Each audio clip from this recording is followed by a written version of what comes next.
Hey guys, Anthony from Trotec Canada. This week we're showing you how we made these awesome Christmas ornaments. Making the ornaments were extremely easy. We went to thingiverse.com and found free files online. Once we had the files downloaded from thingiverse.com, we uploaded them to Job Control and cut them on our Speedy 100. Our TroGlass Glitter is a cast acrylic that is mixed with glitter particles. Glitter acrylic offers massive opportunities for creative minds and designers. They can now explore new visual effects. TroGlass Glitter is offered in 6 different colors and is ideal for sales displays, novelties, and even lettering applications. Our TroGlass Glitter is a 1/8 inch thick material.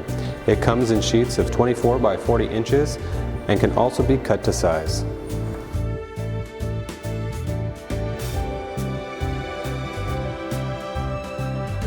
Next, we took our finished cut pieces and proceeded to put them together.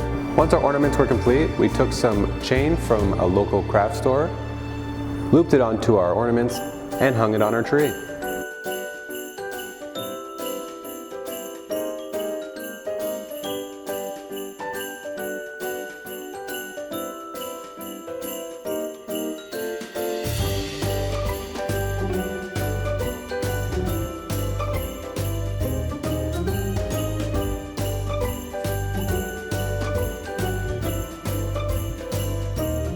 Thanks for watching, guys. We hope you like this great project. Don't forget to tune in next week for another great video.